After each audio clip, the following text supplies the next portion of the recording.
What's up? It's Hannibal Buress. Catch me on the Bootleg Kev podcast. Hey, what's up? It's Hannibal Buress, SU Tune. Catch me on the Bootleg Kev podcast exclusively on Deezer. What's up? It's your boy, SU Tune. Catch me on the Bootleg Kev podcast only on Kazaa. Bootleg Kev podcast special guest here. I'm very excited about this interview. Hannibal Buress. Hannibal Buress / SU Tune. And am I jumping ahead in the interview? My bad, man. I just feel, it's I have to do it. Oh, listen, dude, I've been a big fan of yours for a very long time. I'm like a comedy nerd, so Word. Every piece of YouTube clip of your stand-up I've consumed, and I just think you're a fucking hilarious guy. Thank you, man. Yeah. Appreciate it, dog. I've watched a lot of interviews you do, man. Yeah, thanks, man. You do good interviews. You do good work. I appreciate you do it. your homework. Yeah, I try, man. Yeah. I try. So listen, man. You obviously have kind of always. I feel like it's always been pretty evident that you're a hip hop head. Mm-hmm. And you sent me your song Veneers. Yeah, yeah. Now Veneers, I'm glad that someone touched on this subject. Right. Because not only in hip hop, but really in hip hop, these veneers are running amok. They are. These fucking chompers, these giant pearly fucking. I got a friend named AD. Uh-huh. And he's got the biggest teeth on a human being I've ever seen. And they're not his teeth. There's so many. The Baby's got the chompers. Gucci's got the chompers. Everybody's got the chompers. Why make a song about the veneers? I got mine in I think it was 2012, 2013 when I got them. Well, you have veneers? I wasn't, it was, the song is... Well, your veneers don't look fake, which is good. I think because I got them in a time where they weren't super pushed and marketed, so motherfuckers weren't doing bad jobs or something. You know what I mean? Or the over the top veneers. Yeah, because yours look natural. I would never. Yeah, I think I got a good dentist. The reason I did the song, I had alluded to it in stand up before about the veneers. I called them TVT, and I saw a thumbnail on YouTube about somebody saying they had hair plugs, and so it made me think about things I had gotten, and so I thought about my veneers, and I'm like, yeah, that's an interesting song concept, with veneers being a placeholder for anything people get to cover up something. Right. You know what I mean? Veneers, the teeth thing is one thing, and so just did the song, did one version of it. The demo of it I do a drum solo in there, a terrible drum solo, and I'm screaming, "I'm not going to Splice! I'm not going to Splice!" Just going crazy on the drums. That's such a inside joke amongst producers. Yeah, that's why it's not in the song anymore. It's such a niche, like 0.0005% of the population. Like he would get it. Yeah. Yeah. So, but it was I produced it a little bit on the Moog synthesizer app, just a simple down, and it was just a fun record that I believed in, and I performed it at Bruiser of Thanksgiving 2021, Danny Brown's event in Detroit, and it just went crazy. It was just really live, and this is a song that wasn't out. Right. They had never heard it, which is hard to. It was crazy. People were rocking to it. I think because it's slower and just easy to catch on. And so that was really exciting. And then since Danny liked the song, asked him to be on the remix because he had veneers. One of the few guys who needed them, truly. I wouldn't say anybody needs veneers. Well, he was missing. He had missing space. Yeah. But that, is it? Yeah. It was kind of his trademark, low key. Yeah. It was kind of took away from his trademark a little bit. Yeah. You can still eat. It's not, it's not like having, it's other things that could be worse. That's the thing too with the song now, because I'm like, oh man, I didn't really mean it to be telling other motherfuckers that you need veneers. It was more it was like a self-roast and celebration a little bit at the same time, more so than like, hey, motherfucker out there, random person with bad teeth. I don't care about your teeth that much. I was making fun of myself, but I understand it's in a song now, so people can take it a certain way. It is what it is. So let me ask you this. The dark side of the veneers. Yeah. Underneath your veneers, they shave them down. They're little things, little nubs. Fangs. Yeah, Now, no fangs. Yeah. And underneath, his fangs peeking. They shaved him down, numb you up, feel amazing. Yeah. Yeah. Yeah. It is what it is, you know. I saw there's a rapper named Beat King from Houston, and he got veneers. And he posted the picture in the dentist chair with just his fucking, his underneath joints. Yeah. And it looked crazy. Super crazy. So have you had like to go back and get anything? Because I'd be so self-conscious to eat certain stuff. Right. Do you like not fuck with an apple unless it's with a fork? Nah, man. No, I you're never biting really, I just eat whatever, man. I know that, Yeah. Judgment Day will come and there's something going to be, whether you just get them fixed up, it ain't that bad. What for you, like, well, first of all, how long have you been like working on music behind the scenes? Because we know you as an actor, as a comedian, as, an entertainer. So like, obviously like you had a music itch to scratch. So like, is this something you've always done? We just didn't know about it? I recorded music before I ever did stand-up. Probably my last year of high school, my homie Dave had this, I forget the name of this beat machine, but it was blue. He made some beats on there. I just made some really bad, fun songs back then. Right. And that was before I ever did stand-up. And then just early on in my stand-up was always adjacent to it from the very beginning, from hosting, open mics to I battle rapped in college just because it wasn't that much stage time to do comedy. So it was just, battle rapping is about getting that reaction. So I said, I think this is an opportunity for me to perform. So from doing skits on people's albums to talking and hosting shows, opening on folks' shows to, having music on my show. It's always been, been directly adjacent. Yeah, you've always kind of, like I said, you've been involved in like hip hop culture from the jump, I feel like. So it's like for you, it's like, do you have to have a certain level of confidence to be like, I'm gonna, because it's a vulnerable thing to put music out into the world as somebody who's known for this other stuff. Yeah, you're kind of putting yourself out there for criticism, and it's your art at the end of the day, right? So like, was there a certain, was it that moment where you performed the song, like, or was this just always the plan? Like, it was a plan, but it was definitely that part of it. Cause I was talking about dropping a project since 2013, 14, but that was an ongoing process of just, I'm doing this shit, and I know I could do it, and just being in it. And so I think doing more shows helped, shed that, because that's what I come from, doing stand-up. You just do stand-up repeatedly. Right. So I was just doing hella shows, and that would just help build it. And then it helped me form my new songs. My first project, those songs, I liked them, and there's some fun stuff on there, but they were kind of made during, 2020, 2021, not really informed by performing. Right. So now the songs is, I performed them before I put them out. So I'm tweaking them too sometimes, or rewriting and seeing what connects with an audience, or recording after doing a show, after having that type of energy. So yeah, it took a while to just build it up, just because, especially when finance is involved, and of course it costs money. Like, it costs money, and then just that's where the money's coming from. Like, that's not where the offers are coming from. Initially people aren't, hey, come rap. It's just, that's all me asserting that side. And people, hey, come do a movie, come do stand up, come do this, come do all these other things, except for what I'm actually spending my days doing. So navigating that part, because that's not what the external communication was. It was something. But now it's just, I'm in a good place. I've done a bunch of shows, had fun opportunities last year that, I know I'm in a situation that the average up-and-coming rapper is not in, just because of my previous career. So I get a couple looks that motherfucker might not get. And people are, and you have, racked up a lot of friends along the way. Yeah, man. It's been, and people been really supportive beyond, whatever. And that's what I try to focus on now. Is it's always gonna be, even when I started doing comedy, some folks, no, don't do comedy. You know what I mean? So that's with anything. But it's been so many people that's super supportive and helped out from, the Roots. I went out there and rapped at Pitchfork with them. You know what I mean? And John Mulaney was playing United Center, He's like, you want to open? I was like, I want to rap. He's like, all right.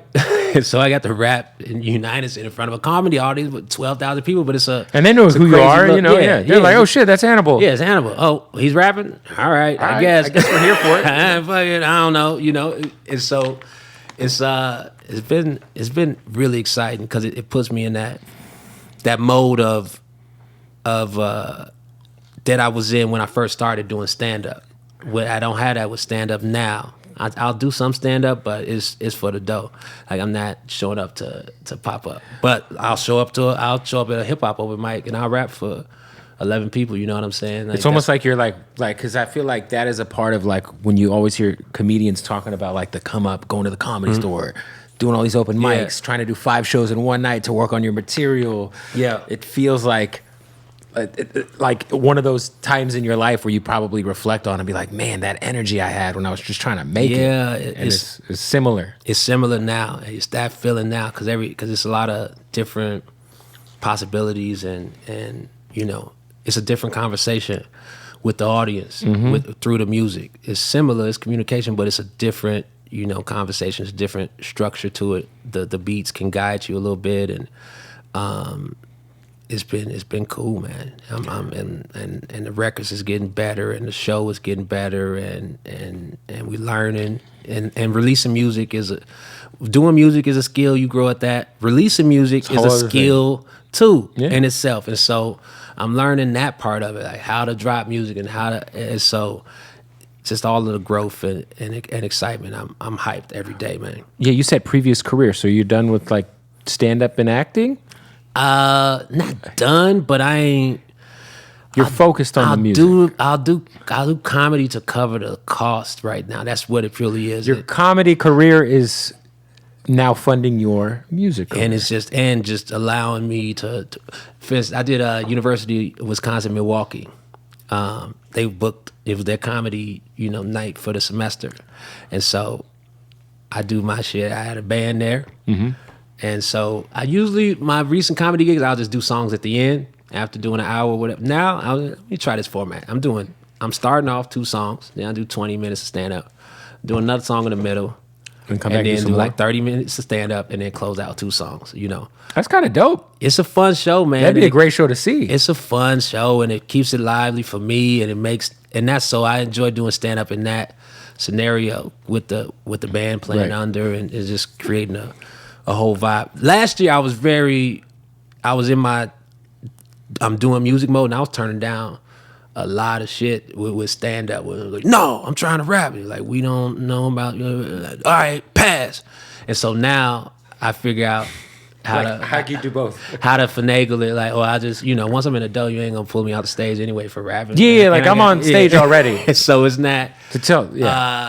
So it's there where now I'm in that zone of, you know, figuring out how to make it work and not so locked in on, oh, this is the identity. I'm doing music right now. Leave me the fuck. Don't talk to me about no. Like that's where I was in a real. That's because it was still fresh. You know, and your mind state changes and grows. So it's hella exciting, man. It's a fun time. Man. You get a healthy balance between the two. Yeah, and it's a dope show. Or another format I do if I'm playing a music venue, pop up small cap like 300, 500.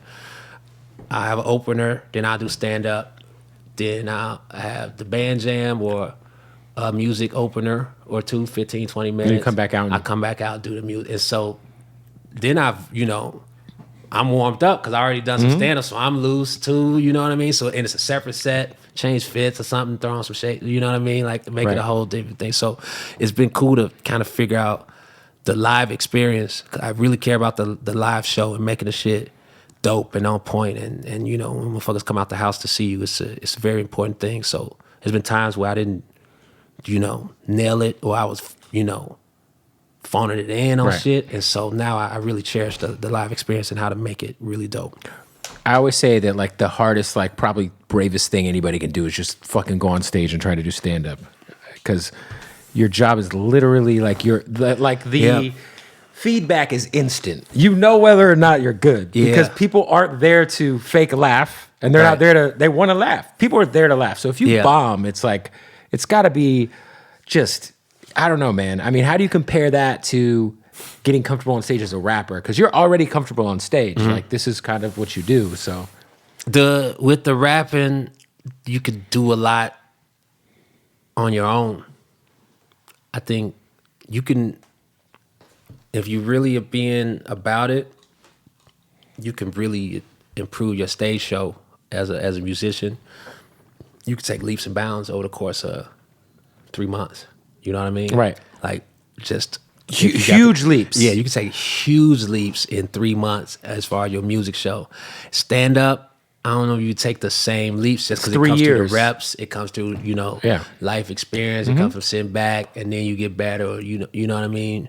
So that's the one where, you can kind of, you can, and even in process, you could pull things from people in just being them in the studio. It's not stealing something. It's just like, oh, I see. I'm a motherfucker just get the thought. You see, you hear somebody rap, and you say, oh, okay, get in the booth, get that down. Like somebody just that gets other people to act on their instincts in the room. Right. Is a. I think like sharing creative juice is a little bit more encouraging. Yeah, in hip-hop. that type is so. Like if you sampled some shit or like took a cadence from another song and put it on your song, it's not like a crazy thing. In comedy, if they perceive you stealing jokes, you almost like get kind of like blackballed a little. Yeah, it's you just lose yourself in this shit more. Where I was on the show recently, I was trying to. It's a lot to think about if you want to think about it while you in your show. You know what I mean? You got band, you got lights, you got it's a lot. Stuff. It's a lot to think about if you want to think about it. But then I had the middle of the show, I was just like, just worry about the next line and saying the shit out of that and the physicality that comes with that, like each bar, and then that compounds throughout the show, and then the show, it just went up. It was one of my best shows because the energy was there, and I just focused on each line and just being in it. And so, yeah, man, it's been a real cool time because, last year, this show was better than last year's show. Next year's show gonna be better than this year's show, and so on and so forth. You grew up in Chicago, right? Yeah. So give me kind of your like, what are you growing up listening to? Like, what are the albums that kind of formed your hip hop fandom as a young man? Yo, what's good, man? We got to stop the interview to tell you about our good folks at MyBookie. That's right, man. NBA season is winding down. Playoffs are going down. So many ways you can get money. You can bet on who you think is going to win the finals. You can get your prop bets per game. We are finally down to the final 8 right now. My Suns ain't looking good at the time of recording. Not looking good. Look, go to mybookie.ag right now. Sign up. I've been gambling on MyBookie for over 10 years. So listen, come and join me. Let's get this money together. Mybookie.ag. When you use the promo code Bootleg, when you sign up, use that promo code, you're going to get that deposit bonus. That deposit bonus is crazy. It's the sign-up bonus you get. And not only are basketball, football, which is starting to creep up on us, baseball's back. MLB baseball, man. All season long, you get this money. Plus, they got the online casino. If you're into craps, blackjack, roulette, fucking slot machines, whatever it is, go to mybookie.ag right now. Use that promo code Bootleg and get that free deposit bonus. That's how we're doing things, all right? Also want to give a big shout out to the homies at King Palm, man. These are our new sponsors at King Palm. Now, this is the thing about these King Palms, man. These things right here. Natural. Natural leaves, free of tobacco and additives. The only thing I smoke out of. And what's dope is they got these other ones, right? This is one of their more popular items right here. Great flavor. These are the leaf rolls. They hold 1 gram each. And they got the terpene-fused tips, which means you squeeze and you pop the tip while you're smoking your flower, and you get a little burst of flavor. These are the peach pineapples. They got the energy drink flavor. They got blueberry, watermelon, all kinds of shit, man. So what's dope, if you go to kingpalm.com and use the promo code BootlegKev right now, you're going to get half off. Half off. Half off. Kingpalm.com, tobacco-free, natural wraps. All right. And also don't forget, if you're in wherever you're at, go to 7-Eleven. They got them. Your local smoke shop, one of the most successful businesses in the game when it comes to the all natural leaf. The most successful. No tobacco, no nicotine, just natural leaves to stuff your flour in. And in case you did not know, they also have whatever size king palm this is. This is a giant leaf wrapped around some premium cannabi. Shout out to King Palm. Go follow him one more time. KingPalm.com, promo code bootleg Kev. Save 50% off. Let's get back to the interview. Crucial Conflict. Oh shit! Chicago. The final tick. Yeah, Come Crucial on, Conflict hey, and they from Showdown? I'm from the west side of Chicago. Oh man, so those Wild Style. There was a guy named Yeah. Wild Style. There's a guy named Never, I think. Yeah, it's Cohart. Cohart. Yeah, bro. Wild I Style. fucking love that album. The Wild Style, life and love. with my memory by my side. Hey still goes crazy anywhere in Chicago. Do you like the original Hey or the remix? I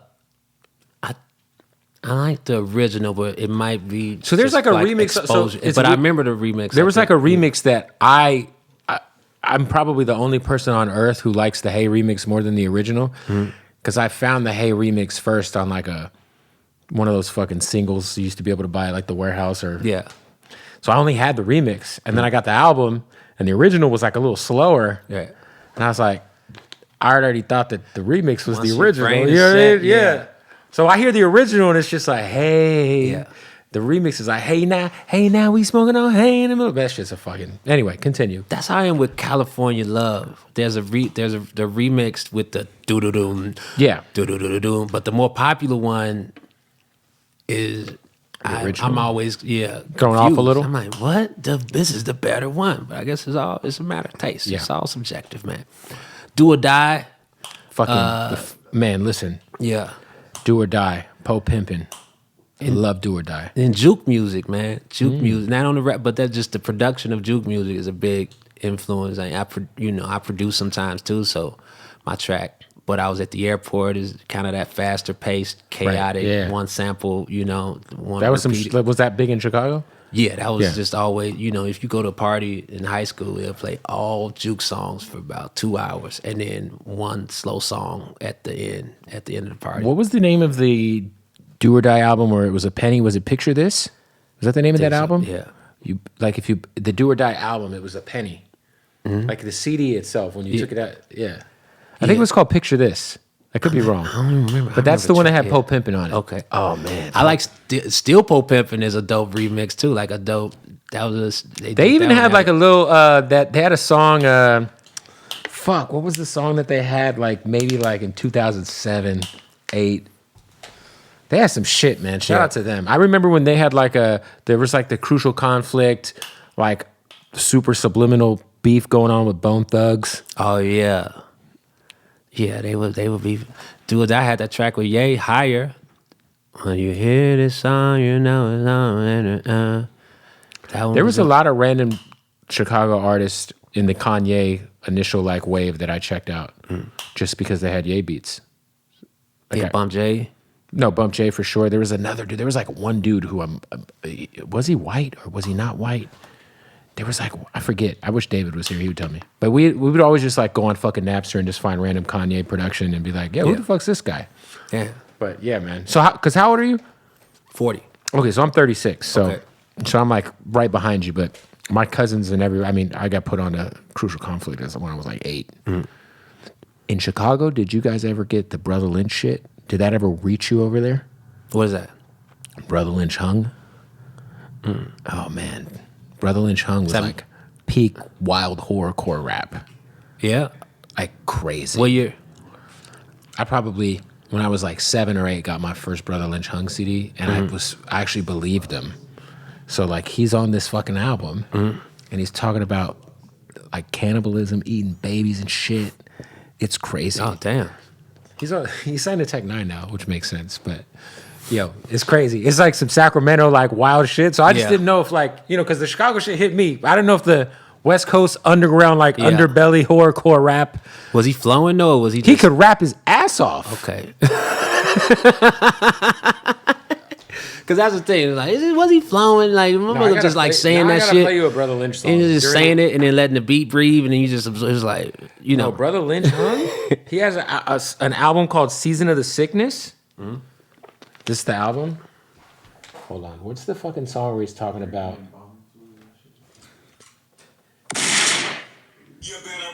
When you see me put that 9 up in that pussy hole, cock it back slow. Come on, man. Boom, pussy guts all over the room. This whole song's about him. This whole song's about him feeding his children other children. And get that endo sack. Right. It's like that. Wait, it gets weird. I'm still recovering from the opening line. You better pray when I put my 9 up in your pussy, yo. Watch.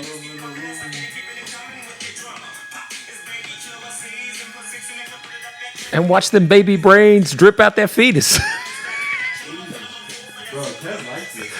Bro, guess what daddy's bringing home for supper? Nuts and guts and slabs of human meat, motherfucker. Now eat. That's the power of flow and melody, man. It like Hey, this guy currently has that song has 8 million listens on Spotify right now. yeah. It's a classic. It's just, there was like that weird horrorcore, like there was like Necro and like Yeah. and I actually like thought that was real. So I was always like, damn, I don't know if I should have the CD as a kid and shit. But yeah, I mean, he had that niche locked I'm down.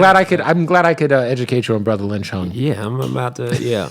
Don't. He's like, I'm not about to listen to that ever again. No, I have to now. Even if no, that's the thing is now I have to. Now So you're kind of like around the like you're really coming up when like Common drops Resurrection and like Can I Borrow $1 and like the super early Common Sense shit like so my high school. yeah. High school. Yeah. Well. Yeah. So I graduated in 2000. I'm trying to think of what albums I had early on. Like Reasonable Doubt drop. I had the Raekwon, Only Built for Cuban Links. That Nas verse on Verbal Intercourse. I didn't know what he was talking about as a kid, but that shit sounded fly, and I memorized it. But I liked novelty stuff back then too as a kid. I remember having Deion Sanders, Must Be the Money, 95 South, like Woof there, like that shit. That like the Deion Fool. Sanders, yeah. Yeah, man. There was a CD that I had as a kid, and it was it was like a compilation, and every song was a different NBA player rapping. Oh yeah. And like Jason Kidd had a song, fucking Mitch Richmond had a song. It was just like terrible music, but I bought it because I was like a basketball fan. And I was like, wait, I could hear all these NBA players rap. It was a bad purchase at the end of the day, but yeah. Do you think Shaq did it all right? He had some joints. Shaq is it actually just having is it more about them having? Is this who in the room with them to get it? yeah, because I think Shaq had some shit. Yeah, he had the You Can't Stop the Rain. Stop the Rain and some joints and good presence too. Just He had Black Thought on shit. He before once that Jay-Z Nas beef got out of hand, you could actually go back and Shaq had a song with both of them on the same record. Yeah. Yeah. So was it these basketball players, were they really bad? I think rap, Shaq was or were actually they a just- decent rapper. Yeah, or with the other ones though, were they necessarily bad or they just have bad A&Rs? Maybe, I don't know. Did you ever hear Kobe song? I did, but it doesn't. It's not good. Yeah, like. And then you had like fucking AI who was dropping like he was like Allen Iverson, aka Jules, and he had an album that was just all kinds of fucking street shit. I think he might have gotten in trouble for putting that album out. I don't remember. He was talking some crazy shit as like a millionaire, as like a guy who's got his own Reebok shoe. Yeah, People gotta express, man. Sometimes there's some stuff that you can't say with the dribble and a jump shot. You gotta just get in the stew and let that shit fly. For sure, You man. gotta, hey, I don't want to say this with 20,000 people around me. I want to say this by myself. Who is your like go to when it comes to artists that you've got obviously built friendships with where you can send them records and get their opinion back on them? Open Mike Eagle, I sent him a lot of stuff. But yeah, I sent Open Mike Eagle some stuff. Who else? I was sending a lot of people stuff. When I made my track Kept About 3, it used to be called Kawaii Freestyle. It was like 14 minutes long. And it was November 2020, so Pandemic. deep pandemic. Oh yeah. That's the perfect time that I would never send people just a 14-minute freestyle now, but I was so hyped about it, and I just felt the progression, and just liked how the track sounded, and I was just sending that to everybody. It's just like, hey, look, I could rap for 14 minutes. It was it wasn't all cohesive. It definitely has, we cut it down, but it was an exciting time. I was sending that to everybody I knew at the time. I sent that to hella people. Just, hey, look, I sent this shit. But yeah, Mike gives some good feedback on stuff, and I send stuff to Flylo sometimes. I'll send, just see what he thinks. But yeah, it's been dope, man. It's just, just keep on learning, progressing. I want to be able to play drums in my set 3-5 years from now. I'm practicing shit and fucking getting all Anderson my Paak out there. That I remember seeing him live, dog. It's crazy. And he'd be on the drums doing the whole shit. And I remember seeing that Pitchfork years back and be like, I didn't know you could do that. I didn't know that was possible. I thought that was for you playing keys or playing guitar, or they only on the mic, not the drums. And he's just shredding on the drums while doing all his verses. Yeah, that shit is tough. Yeah, he's an alien for sure. So yeah, man, it's been, it's dope to learn, and it's exciting time, man. It's for sure, man. Time just to work on the shit and get in the detail of it. We talked about this off the air, but I was telling you how much I loved you on the Eric Andre show. Yeah, that show was revolutionary in my opinion. We were talking I feel like it really did have a heavy influence on guys like Caleb Presley and Homie Marco, or not Homie Marco. Homie Marco was my friend, Funny Marco. Yeah, and there was just some of the wildest shit ever on that show, and you were like the funniest fucking co-host. Give me kind of I know a lot of the people who came onto the show had some sort of idea. It was like, oh, maybe a Comedy Central show, but they really didn't. Did most of the people not really have a clue what the fuck they were walking into? First couple seasons, and especially the first season, was probably the purest version of it. Because it was, but it wasn't that many celebs, fake celebs on the first season. There were so many random guys. Yeah, for sure. The video quality was lower. It had a different aesthetic, and that one, it really wasn't anything. You know what I mean? It had no history or no footprint for people to research. Right. So it was just people, the folks that work, popping on, with taking a chance. Shout out to Dolph Lundgren and Sinbad. Who else was on that first season? But those were fun, man. And then as it grew, some people were fans of it and would want to come on. And then I think some people still didn't, know about it. I can't speak for everybody's experience or due diligence on that side. Of course. But if some people definitely surprised and like, whoa, what is happening? And people, are you there? You're there for the T.I. episode, right? Yeah. Okay, so what happens when it's cut? Because the T.I. I want to say the T.I. episode, a dick popped up through the table.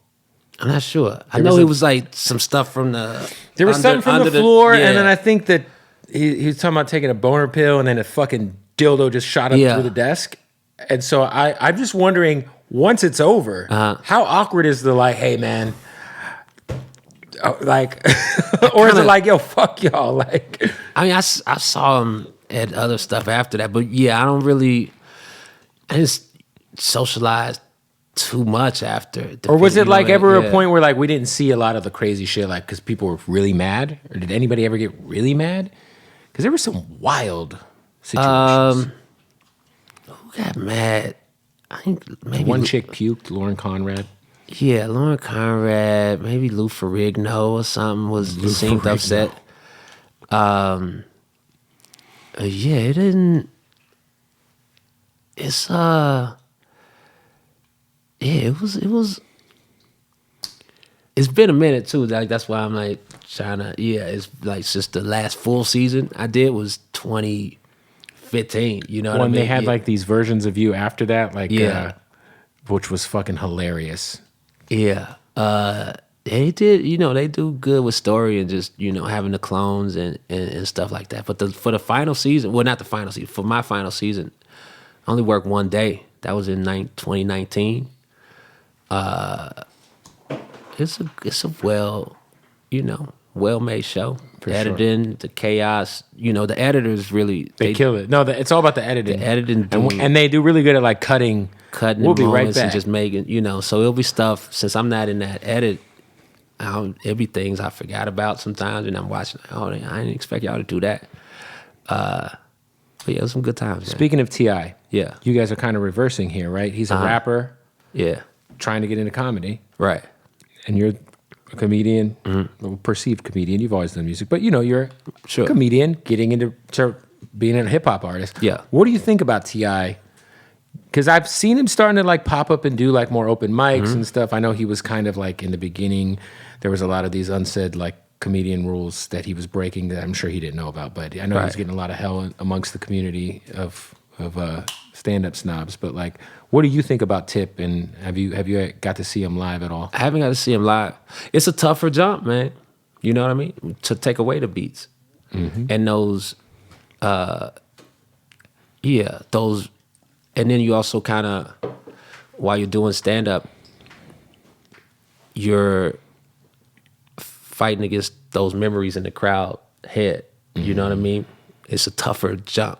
And it's not like because he's on stage and they're like, "What you know about that big shit popping? You could do whatever you like." That's you could do he has whatever you smashes. You know what I mean? That they remember. So it's a tougher. He's taking on a real. It's challenging for him, but that's the musician to comedian road is way tougher. Especially if you're like a less people do it. superstar. It's not like T.I. was just like, like a decently big rapper who toured. No, he's fucking T.I. Like, yeah. I mean, he wanted to take the challenge. He enjoyed doing it and getting something out of it that maybe the music can't do right now. He's still doing music, but he enjoys the stand-up. So I think taking beats away, man, is tough. And so it's he working at that shit. and you have to make people laugh. You have They're to not make going to you laugh laugh. because they like your music. Right. They're going to laugh because it's a natural reaction to something. Yeah, they that's the thing. That shit in here, They might show up because they like your music, they but whether or not they laugh. Right. It's Right. a tougher road, man. Stand up it's a tougher road, dog. That's why I don't do it as much anymore, because it is just like I'd rather just tell some stories over these beats that I like, and then practice that shit 50 times before I even see people. You know what Right. I mean? I was going to say, for you, like, how much of the music is kind of, semi-comedic, where you're able to kind of like, hey, I might make this song because I know it's going to be funny, and I know I can make a great music video to make people laugh. Because you played me some other shit where you were like barring the fuck out. You know what I mean? Like, so for you, is it like because you're obviously a funny guy, you enjoy creating and, Yeah, I was battling with that early on. Like, oh, can I do funny songs? Can I talk about this and be normal or whatever? It's just do what feels right or what feels good conceptually, and just be honest. And know it's honest parts of these are all different parts. Veneers is a real part of me, and the song about my upbringing in Chicago and high school and almost getting robbed, that's a real thing. So it's just being true to that and performing it, rapping it with clarity and confidence, and writing it to the best of my ability, and trusting it and all of that. So yeah, I don't some of the, like on the single side right now, they're a little more playful. Right. Veneers, and the next one, I Lift Weights Within Us. After the album, I have more songs that are a bit grounded, and have elements of humor, and some songs that's barring out. So I'm just excited to, put together the full project. And what's the name of it? Do you have a name yet? I don't even have a name yet. I was thinking about calling it Teetering on the Edge of Reality. Okay. But that's a placeholder. I'm not sure yet. Have you found, like, are you just doing it independently? Are you collaborating with a label? Like, Just independent, yeah. straight indie? Straight indie, yeah. Distro Out of pocket. TuneCore. Venice, yeah. They're a great distribution company. Yeah, they good, they man. distribute my homegirl Twee. Shout out to Twee. Yeah, they got some good artist services over there. But yeah, just want to just do it well, put it out. I don't really have. I think it's got some good records, man. So I'm just excited to put out that type of body of work and design a show around it and have these different experiences, Right. What are your thoughts on because I think when I want to say when I first moved to LA, I moved out here at the beginning of 2017, and it felt like it was kind of like maybe the peak of like the Comedy Store being just like a crazy place to go to and just pay for a Tuesday ticket and just see who comes. Like I see Chappelle there. I see it feels like Joe Rogan moving to Austin and opening this comedy mothership, and feels like a lot of that kind of energy has moved to Texas. Like, have you got to go and check out his new club? Or I haven't been to the club, but I hear that people are having a good time and comedians get paid well. Nice facilities, well designed spot. What I've seen online about it, it's dope that he got that spot. I haven't really been out doing comedy much in LA, man. I really be at the music stuff in the studio. Up. Yeah. I haven't been popping up like that. But so yeah, it's a different, it's a super different time. It almost feels like nowadays, right? Like if you're back in the day, you would want to get into movies, you would want to get into having a sitcom as a comedian. I feel like nowadays you just gotta kind of have a podcast. I mean, that's the kind of the mixtape. It's like right the mixtape for comedy. It's like for everybody now. You drop the podcast, you get people excited. So then when you hit the road, they come and buy tickets. And they get to see you in a, I mean, it's still a performance, but it's more toned down, more natural. You don't have to play for that laugh, so they get to know you more as a human being. So it's why a lot of these folks have found success, because you're able to just do it. It's low cost. You do you do 5 a week. You can be like, okay, I'm doing a sports. When I'm doing it, you could really, really work it and let people see different sides. The podcast game has got people playing really big buildings, man, out here and selling a lot of tickets. It's really cool to see. It's pretty crazy. Yeah. You'll see like shout out to my guy Scholes. Like Scholes is like, he was on Brilliant Idiots forever with Charlamagne. Yeah. Then the flagrant thing just goes crazy, and he's like a brilliant comedian. Great comedian, yeah. And to see him do some of the venues he's doing, it's just crazy. It's dope, man. People build it up, man. We all making this up, so it's just as we go. You make it up, and you keep making it up, and you make, hey, I'm doing here, I'm going here. Y'all coming? You keep making it up, and keep building, man. It's just create a life, dog. It's I think I was gonna say, I think comedy is kind of like hip hop. Like when we talk about like the GOATs, there's like eras. Like to me, like Rakim might not have listen, Rakim's a bad example, but like if you go back to like maybe like Run DMC, right? Like Run DMC like started this shit. Run DMC musically or maybe even lyrically might not necessarily be on the same level as Kendrick Lamar, but their significance to the cultures as great or greater. You know what I mean? But on the comedy side, who would you say this era of comedy is like let's say since you've been like super active, let's say the last 15 to 20 years, like who would you put on the Mount Rushmore? It is summertime. If you're dealing with erectile dysfunction, ED, if you will, maybe you got stress at work. Maybe you're tired of looking at the same chick. Maybe you just need a little pep in your step. You need to get on that Blue Chew, man. You don't need to do anything, but it'd be nice to have the option to. So go to BlueChew.com right now. Use the promo code Bootleg and get the first month supply of Blue Chew for free. What is Blue Chew? Well, Blue Chew is a chewable. Gets delivered to your door in a discreet package. No doctor's appointments, no doctor's visits. And it has the same active ingredient as Viagra and Cialis. So we're talking about getting your dick hard here. In case that went over your head, it won't go over your head once you take it. I promise you that. Blue Chew also is incredible because not only does it come in the blue chewable flavor with the same active ingredient as Viagra and Cialis, but it also has a mint chewable flavor, which is the same active ingredient as Levitra. All right. All this, if you're questioning, I don't know, I don't want to spend no money on, does this shit work? Look, yes, it works.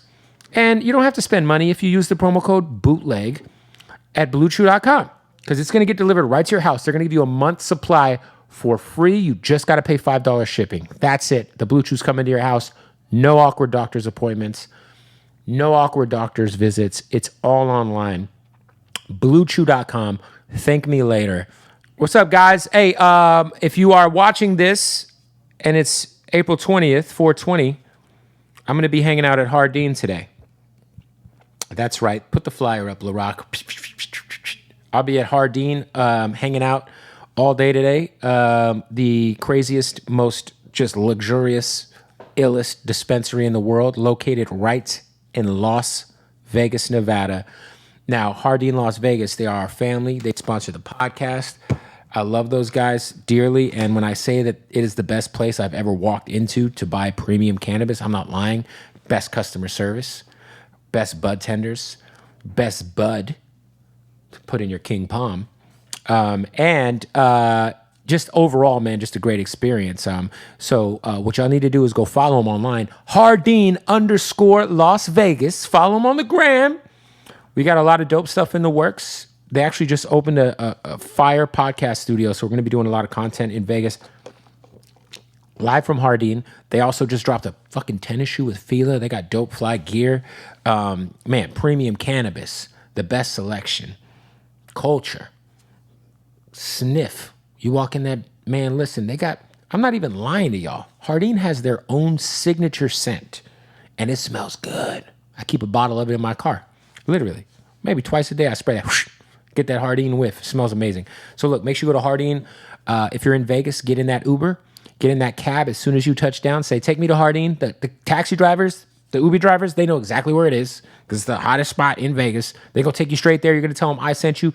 They're going to get you situated real nicely, all right? Hardin_Las Vegas. Go show them some love. Go to HardinLasVegas.com. Got to give a shout out to our OGs, my dogs at Odd Socks, baby. They've been fucking with us from day one. And they've been dropping so many crazy dope new like socks. You know, first of all, can we talk about Beavis and Butthead? They just dropped the Beavis and Butthead socks and draws. Let's take a check. Just a nice little peek at the Beavis and Butthead drawskis, bruh. Ooh. Come on, man. They also just dropped Coca-Cola. We got Scarface. We got Reese's. We got the big fucking Lebowski. So many dope socks. The most comfortable socks in the world. The most comfortable underwear in the world. And check this out. Right now, you can get 20% off. That's 20% off at checkout at oddsocksofficial.com using the promo code Bootleg. So go right now, oddsocksofficial.com. My first suggestion would be get you a pair or a pack of the Odd Socks Basics, the black and the whites. Those are my go-tos. And then you got to fuck with some of these Big Lebowski socks. And they just got Coca-Cola. They got the Scarface boys. Like, what are we talking about, man? What are you waiting on? They are the most comfortable socks in the world. So if you're not wearing Odd Socks, you're just cheating yourself. You know what I mean? You're really cheating yourself. They got fucking South Park. Come on, bruh. What are we talking about? Go to oddsocksofficial.com right now.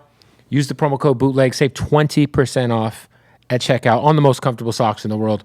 Or don't and keep torturing yourself with those shitty socks you're wearing right now. Be a damn shame. Anyway, let's get back to the interview. So I would say put Dave Chappelle. Yeah. We put Patrice O'Neal. Oh, yeah. Rest in peace. Then we put I don't know why this person. Let me see. Then Chris Rock. Oh, yes. Chris Rock. And then who's the fourth? Oh, and then let me see. Who's the fourth? Let's say strictly off the last 20. The last 20. The last 20 of stand-up. Yeah. Like stand-up output.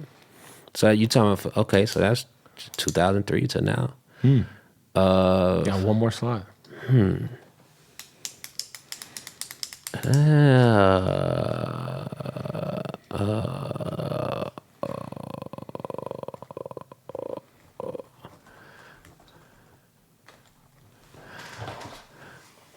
Dave Chappelle, Patrice O'Neal, Chris Rock. Tucker Carlson for the fourth.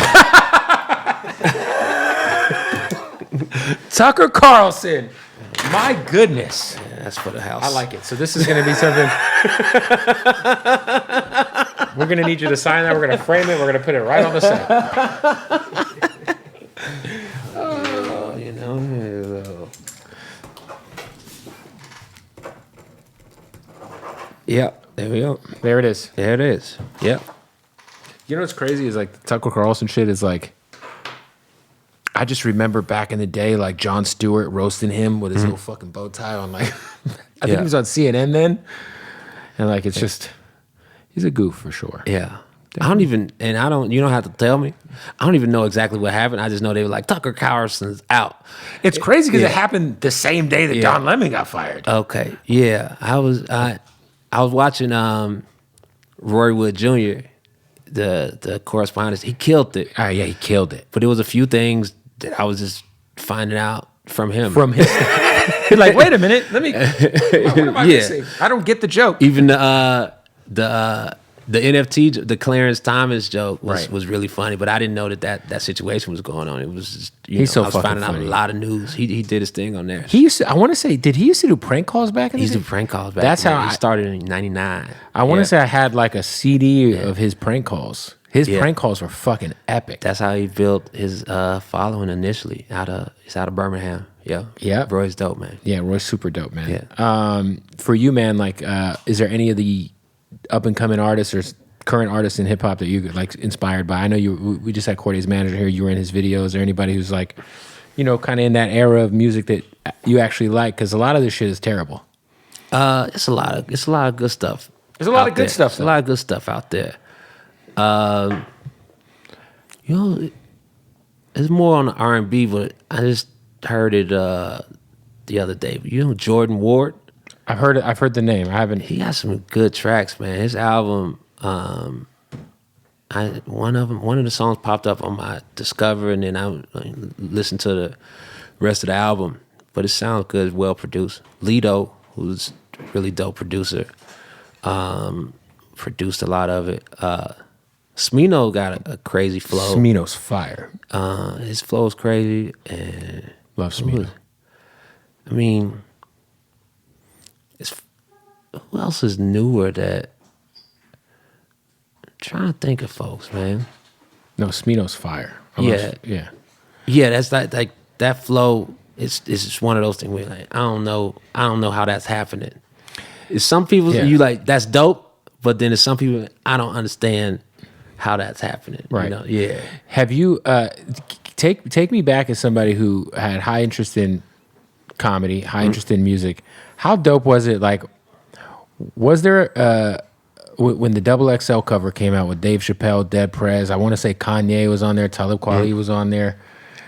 He did such a good job of bringing the two worlds together with the Chappelle show, and I just think of that whole era and the block party, and it was amazing. Like for you, like how it, you know, important was that as an up and coming comedian who's also obviously an artist? Like he did such a good job. I really feel like he successfully bridged like two eras of comedy and music together. Definitely, man. It's just how he brings people together with his shows and performances. It's been cool to really watch. I snuck into a Chappelle show years back when I was in Chicago. I think it was 04 or 05. When he was doing stand-up?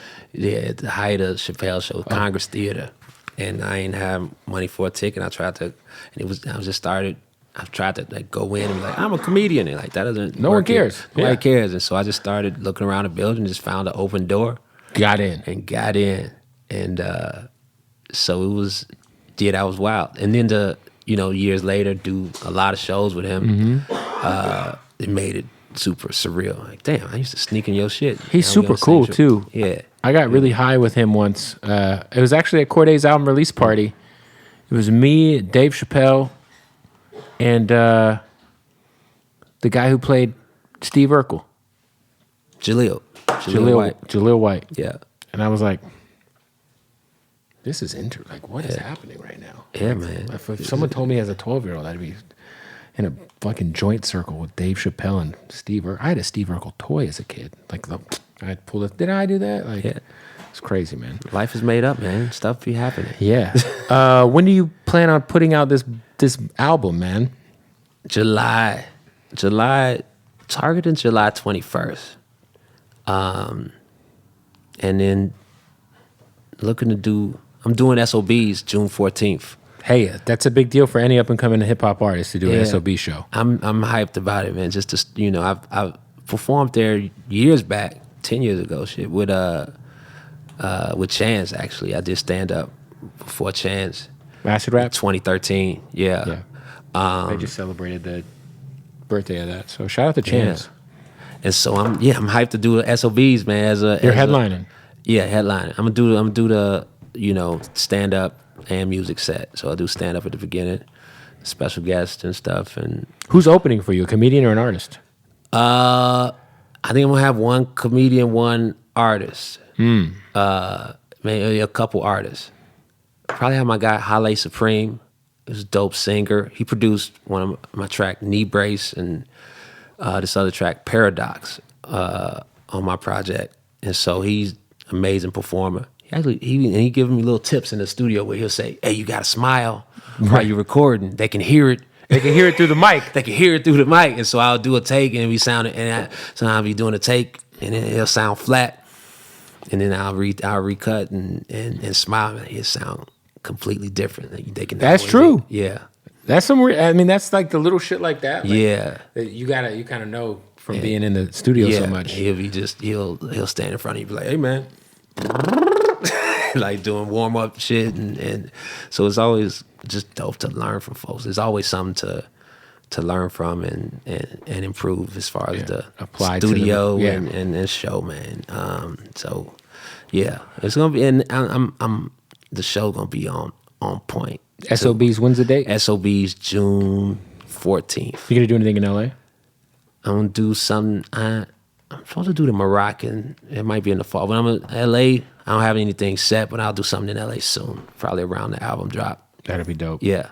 I always wonder, like, with the, we always hear about like how it's a little harder to do certain jokes nowadays because people get offended. Yeah. I think a lot of that's a little blown out of proportion, but we are in a much more sensitive climate, a much more divisive climate. Right. Do you think it's a lot harder for stand-up comedians nowadays? I can't speak to it, like, for real, because I'm not living it in the same way. Even like 2 or 3 years ago, like, like I feel like it's just like people get. I feel like people are all, as much as they want to laugh, they also want to get offended nowadays. You gotta do your shit, man. You know what I mean? Like, that ain't gonna really. There's always as many people. If people offended, there's gonna be other people that want that type of stuff. So you just worry about your show, worry about who's there, and just write and perform to the best of your ability and instincts, and that's the gig. Were you doing any of the stuff in Ohio during the pandemic, like those shows that Dave was doing? I did one. What was that like? Because he was kind of like the first guy, still kind of like, I've heard about it. Like you had to like get tested on the spot. Yeah. It was outside. It was in the middle of nowhere. There was a lot of people taking flights to Ohio to go to this shit because it was almost like the only thing. Yeah, like, I got to get to Ohio because I can go watch comedy. Like yeah, I did. It was before because I did a drive-in tour, which I regret. How was that? Terrible. Yeah, it was bad, but it was just you wanted to do something, and then that first show. After that first show, I said, "How many of these we got? What am I doing?" And then it canceled the whole shit, man. It was, because the comedy. How many comedians were on tour with you? It was my date, so I brought a couple folks, I think. Yeah, I brought maybe 1 or 2 folks, and then I did a double bill with Thundercat in the Rose Bowl parking lot. But it was just doing stand up in that setting. It's just gotta be you gotta weird. wait because you waiting for the reaction, and they're in their cars or they sitting outside, but they're not even. It's not a typical outdoor gig. They're in your little square. Everybody's separate. Yeah, so it's no vibe.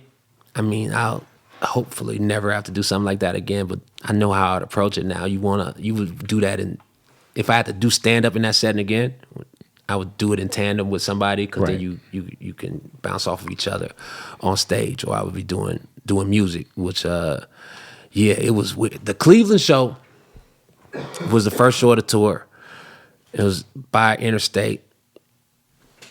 So on stage, your eye line is Interstate, so there's trucks going, and then to my right is train tracks.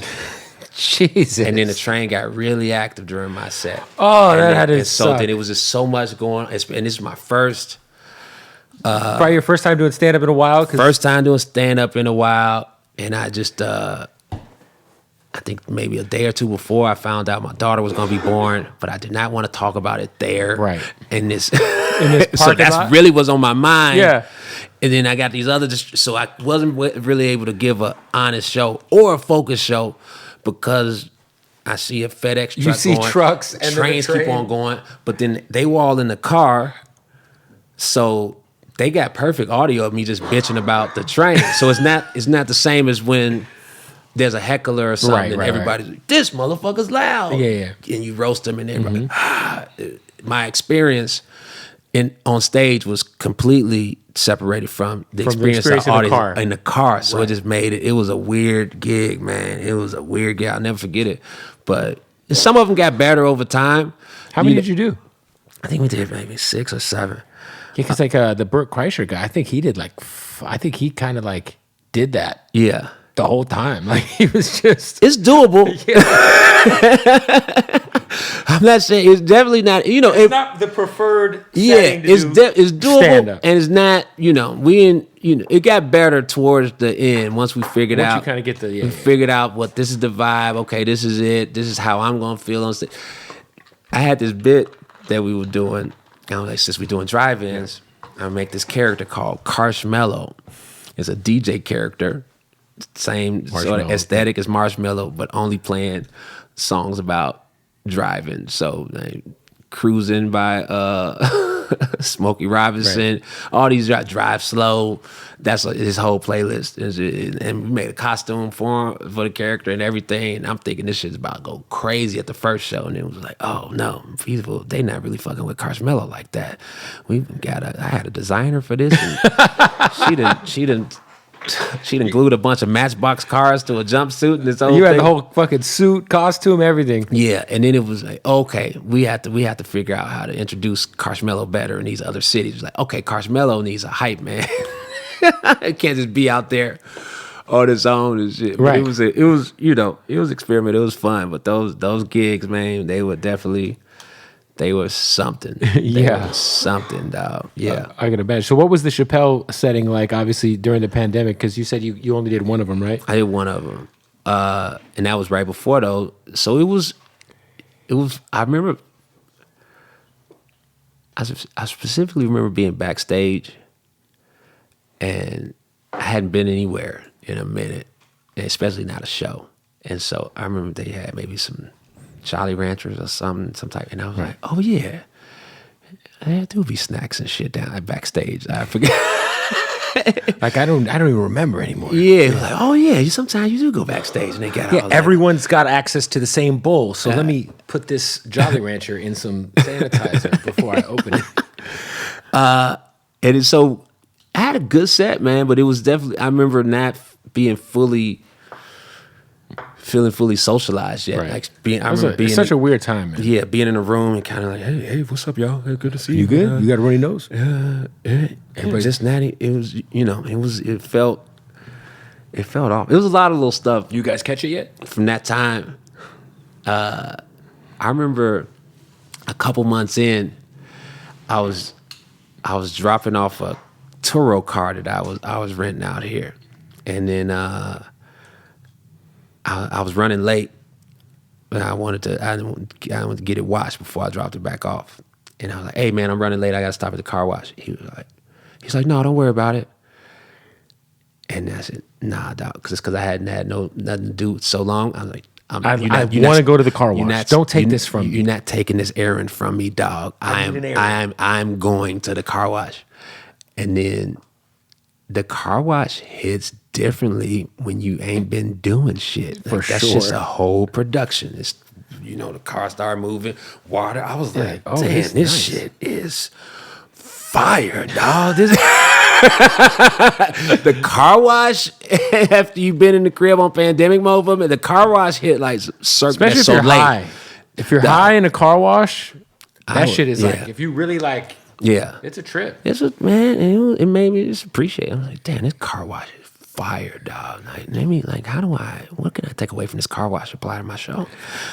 As somebody who has done skits on albums before and is a fan, skits are a lost art form in hip hop, especially on albums. I don't hear skits ever really, but are you going to do any skits on the on your body of work? Or are you kind of staying away from that because it might be expected? No, we have some, not necessarily skits. Yeah, we have a couple of just different pieces of other interviews that I've heard. We got, we're using some stuff as interludes from jam sessions. There's little dope moments that I remember from jam sessions that might not, I didn't develop into full songs or ideas, but taking 30 seconds from this thing, this fun moment, and using some stuff like that. So I definitely am really trying to figure out how to make it cohesive and have a lot of dope parts and little moments. Because I had some fun jams, man, where, that's what I like about creating music is that most of them I could kind of pinpoint, exactly when, what else happened that day sometimes with when I made certain songs, and it's a time capsule for that. So like really digging into the archives for little bits and making it it's gonna be a dope project because the production is already set, so we just need some little more, just some writing, fine tuning. Yeah, fine tuning. But I'm hyped, man. I'm so hyped. Give me the rundown. What albums have you done skits on, and for who? Open Mike Eagle, Static Selector, Lil Dicky, Cool Kids. Fucking love the Cool Kids. I feel like I feel like that's something else. I featured on Quelle Chris and Jean Grey's project, rapping on there. Love Jean Grey. Jean Grey really dope. Quelle's super dope. Yeah, I think I feel like I'm forgetting something on the. Were you on the Little Dicky professional rapper shit? Yeah. There was in 2019, 88 Keys hit me up about doing a skit. Like, he wanted me to kind of do the skits throughout the album, like the narrative arc. And at the time, I was starting to get into my rap. I just got my studio. I was I said yeah, but then I didn't say yeah fully. I was just kind of yeah. And then he was asking me, and I was like, man, I don't really feel like doing this. And I said, I've been delaying it for a little while. I say, send me the music so I can get a feel for the whole thing, so I can know what I'm doing throughout. And he sent the tracks, and then one of the tracks was him, Anderson, Ye, and an open verse. And you sent back the open verse with the verse? And I did my skits in there, and then I recorded this open verse. Why not? Yeah, because I'm like, fuck it. I'm on even if it never goes out, I got a track with Pac and Ye. You sent it back to him? I sent it back to him. Yeah, just because you never know, right? You never know. Yeah. I thought about leaking it, but I was like, you know what? Nah, I'm not gonna leak it. But it was just, it felt good to just do that shit, man. Hell and just have it, and then you could just listen to that for yourself. Like, man, this is what I would sound like along some legends. Yeah, I was saying, I can't believe Ye's on a track with me. Like, I was saying, it was Yo, that's a nice flex though. Like, you could just, like, for people who don't know about it, be like, oh, you never heard my song with Kanye? Let me play it for you. Yes, it was a label shit. It didn't. Nowadays with artificial intelligence, anybody could have a song. Did you see the video of Timbaland being very excited about having an AI Biggie verse on one of his beats? Yeah, why didn't you just get an acapella or something else? And it was like, Biggie's like rapping about like Pop Smoke and Dolph. It's like it's fun, it's fun to toy with stuff. In the no, it's studio. fun. It is fun. But The AI it's a weird shit is time. fun. So, but you can feel it though, even if it sounds dope. And I was like, yeah, this is it doesn't. Yeah, you can feel, you still can feel the AI is not quite the soul's there. I hope it never gets there. By the way, because then we're gonna be fucking fucked. No, it's always gonna be somebody. A lot of these movies are gonna start to come true. Well, here's the thing. Regular artists have haters. So the AI haters is going to always flag shit all the time. But AI is a good out and excuse if you put out a verse that You could be like, yo, that wasn't even me. that wasn't me, yo. What are you talking? I wouldn't betray y'all like that. I got bars. Or even like, imagine like Hulk Hogan has another racist ass voicemail get leaked. Yeah. Oh, he could be like, AI. brother, that was AI. That was AI. That wasn't, not this time. Yeah. That's gonna, that's gonna happen. There's gonna be all kinds of like wild, like, Yeah. they're just gonna be able to. It isn't out to not get canceled. Mm-hmm. That's artificial intelligence. That's AI, and then the AI is gonna be like, that was you. That wasn't. Also gonna be trying to cancel people. People gonna make fake shit. Yeah. People saying stuff. Oh, it's gonna be. It's It weird. works both ways. It's weird times. You is some- just got to find peace. Weird times, for sure. All right, so album coming soon. July 21st is my targeting date. July 21st is my Are you documenting any of this? I am. Okay, because I feel like Yeah. this is definitely. This also feels like it could be like a pretty good like FX show. I thought about about just Just like the struggles of Hannibal Buress, like becoming an up and coming artist. a couple people pitched me on it. I've got a couple, Like a show that kind of mirrors the reality, like how like Louis had his show, and Yeah. Dave's show's amazing. Yeah. Little Dicky show's great. Do you like it? Yeah, man. It's really funny. This season. It's well done. I was just watching the Jackson, Mississippi episode. That one last I'm night. super behind on this season. Okay. I've only seen the first two. I haven't had time to like hone in on. I'm waiting for it to finish and then I'll just watch them all. Yeah, they're doing. It's dope when you see the vision, somebody's vision fully, done. It's almost like well. it was like his plan the whole time. Like it was like, yeah. I mean, the type of, his music was very story and the videos were are great. super detailed and everything. And he's a he got a lot of thoughts and he's able to put them. Did in his screen. the episode he had with Benny Blanco, where Yeah. they're like, did you watch that one? Yeah. It's from season 2 where they're like Yeah. best friends and they're hanging out all day. It's the most white people humor shit of all time. Yeah. It is like they're doing so much shit. I'm just like, whoa. They really had to film that. Yeah, Yeah, it's crazy. that's weird.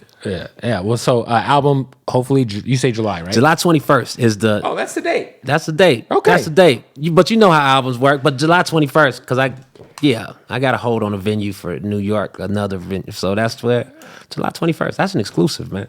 July 21st, album is coming. We have a album title that's kind of a placeholder. Placeholder. That's one of them. Teetering on the edge of reality. That's it's decent. I Lift Weights is the next single. I Lift Weights. Next single. That's Do you lift dropping. weights? No. It's cap. It's just all cap. It's cap. I mean, weights is a metaphor for whatever, weights is not. No, man, I just heard that sample of, I was listening to one of those, we watching the Mic'd Up NFL, and it was, they were saying hella funny shit, but it was Joe Hayden from the Steelers, and the way he said that shit, I lift weights, and it just cut, some shit just cuts through in a way, and it was. He's a cornerback, right? And he's a cornerback. yeah. And so we clipped that and just put that in the bank. And then Do you have to give Joe Hayden any pub? probably, Yeah. it's fair. We should probably cut this because the NFL is going to come for you, bro. You think the NFL will? Oh, the NFL is the worst. Okay. They're going to want their cut. It's probably an NFL Films thing, or it's probably NFL Films. Yeah. Yeah, they don't play. You can't even say Super Bowl out loud on the radio during Super Bowl season. You have to say the big game or they'll sue you. It's pretty crazy. Fucking NFL. I'm ready to fight. Are you a Bears fan? I don't really put too much stake in football like that. Basketball? basketball is where I put some of my energy. Football is just So, being from Chicago, sure. you're spoiled growing up. You get Michael Jordan, you got the Bulls. Then there's like the dark age where you get Artest and Jamal Crawford and Eddie Curry and Tyson Chandler, and then there's the spike of Derrick Rose. Right now, the team's just kind of like, there's good players, good names. Solid, it's purgatory a little bit. But it feels like there's just like no end game, right? So it's like, do you like root for players at that point? Well, the Lonzo Poor Lonzo. injury, because they had like Last season, year they had that run where they were the one seed, and they looked great. Caruso and so Lonzo was a big part of that. Love Lonzo. Stretching the floor and distributing. So got to get rid of Vucevic. man, we'll see. You know, I love DeMar. DeMar, I feel like if you're gonna pick between DeMar and Levine, you got to send Levine off, man. He was making too much money. you'll see, man. You know, Do you root for players though? If the Bulls suck, because I'm a Suns fan, and we've sucked for so long that I just root for LeBron. Right. And now we're good again. So I just root for good basketball. You know, if I am watching the game, just some good. Because now, and even especially during the regular season, I'm watching more to play out. But during the regular season, the game is the game after a while, and so now it was more interesting to watch the podcast of the players and get the right. backstory. Like, let me see what breakdown. Draymond Green's saying 30 minutes after the game it's ends. like those stories, or just hearing, There's some that great angle players. and JJ Redick breakdown, or it's JJ's podcast is fire. or even the thinking basketball, those breakdowns. So here I'm enjoying that part of it, just hearing the stories around it. I'm enjoying the playoffs though too, and it's kind of is where I don't know who's gonna take it. Nobody knows. Yeah, It's up in the air, and that's very rare. It's usually It's very rare. one or You'll be two. like, it's the Warriors, or it's the Warriors ruined basketball for a long time. Shout out to them. So it's it's sports, man. People, Enjoy it. it's wild to think about. July 21st album. July 21st album. SU2. What's the SOB's date? SOB's June 14th. Okay. Yeah. LA I haven't thing put them or- up yet, but tickets gonna be $7.21. We're gonna do it. Yeah. Promote the album date. Promote the album. Yeah. Don't change tickets- that album date. I know. Yeah, I'm gonna get it done. You gotta. At the very least, an EP. You gotta put something. 7/21. We shipping. Yeah, we shipping something. But no, we gonna get it done. We gonna get it done over the next few weeks. Get the vocals done. It's in a good space. It's excited to tour, man, and just get moving, dog. Like, thank you for having me. Of course, also, man. I'm a It's fan. Good Dude. to I talk was to you. excited. Yeah. I was like, hell yeah, this is great. I'm like, we gotta have Hannibal up, man. Yeah. I'm excited for the music, man. Thank you. Appreciate you pulling up, brother. For sure. Yes, sir. Yeah. Hannibal Buress.